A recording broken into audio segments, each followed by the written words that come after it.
Hi friends, welcome back to my channel. இன்னைக்கு நம்ம பார்க்க போகிற வீடியோ என்னென்னு பார்த்தீங்கன்னா, மகாலயபட்ச அமாவாசை 2024 எப்போது, நேரம், தேதி பற்றி பாருங்கள் பார்ப்போம். ஒவ்வொரு மாதமும் வரும் அமாவாசை சிறப்பு வாய்ந்தது. அதிலும் மகாலய அமாவாசை புண்ணியம் செய்யக்கூடிய நாளாகும். பொதுவாகவே அமாவாசையை நோக்கி செல்லும் நாட்களை கிருஷ்ணபட்சம் என்றும், பௌர்ணமியை நோக்கி நகரும் நாட்களில் சுக்லபட்சம் என்றும் நமது முன்னோர்கள் கூறியுள்ளனர். அதே போல மகாலயபட்சம் என்பதும் 15 நாட்கள் கொண்ட ஒரு காலமாகும். ஆவணி மாத பௌர்ணமியை அடுத்த பிரதமையிலிருந்து புரட்டாசி அமாவாசை வரை உள்ள நாட்கள் மகாலயபட்சம் என அழைக்கப்படுகிறது.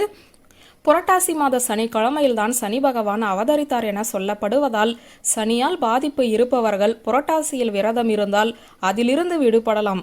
புரட்டாசி சனிக்கிழமையில் பெருமாளை வழிபட்டால் அனைத்து விதமான கஷ்டங்கள் துன்பங்களிலிருந்தும் விடுபடலாம் என்பது நம்பிக்கை. புண்ணிய மாதமான புரட்டாசி மாதம் இந்த ஆண்டு செப்டம்பர் 17ஆம் தேதி துவங்கியது.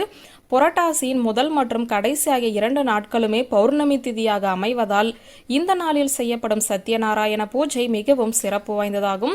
செப்டம்பர் 17ஆம் தேதி துவங்கி அக்டோபர் 17ஆம் தேதி வரை அமைந்துள்ள புரட்டாசி மாதம் பல சிறப்புகளை உள்ளடக்கியதாக உள்ளது. புரட்டாசி மாதத்தின் முதல் சனிக்கிழமையில் சங்கடார சதுர்த்தி வந்தது. 2வது சனிக்கிழமையில் ஏகாதசியும், கடைசி சனிக்கிழமையில் திருவோண விரதமும் வருகிறது. விஜயதசமி ஆகியனும் அடுத்தடுத்த நாளில் ஏகாதசியும் வருவதாக அமைந்துள்ளது. அடுத்ததாக அக்டோபர் 2ஆம் தேதியான புதன்கிழமை மகாலய அமாவாசையும் 2 பௌர்ணமிகளும் புரட்டாசி மாதத்தில் வருவது மிகவும் சிறப்பு வாய்ந்ததாகும். இந்த மாதத்தில் பிறந்தவர்கள் தர்ப்பணம் கொடுக்க தவறியவர்கள் ஆடி அமாவாசை, புரட்டாசி அமாவாசை, தை அமாவாசை தினத்தில் தர்ப்பணம் கொடுத்தால் ஆண்டு முழுவதுமே அமாவாசை தினங்களில் முன்னோர்களை வழிபட்ட புண்ணியம் வந்து சேரும் என்பது ஐதீகம். மகாலய அமாவாசை 2024 எப்போது? மகாலயபட்சம் இந்த ஆண்டு செப்டம்பர் 17ஆம் தேதி துவங்கியது. செப்டம்பர் 30 முதல் அக்டோபர் 17 வரையிலான காலம் மகாலயபட்ச காலம் என அழைக்கப்படுகிறது. மகாலயபட்சத்தை தொடர்ந்து வரும் அமாவாசை மகாலய அமாவாசை எனப்படுகிறது. இது அக்டோபர் 2ஆம் தேதி வருகிறது.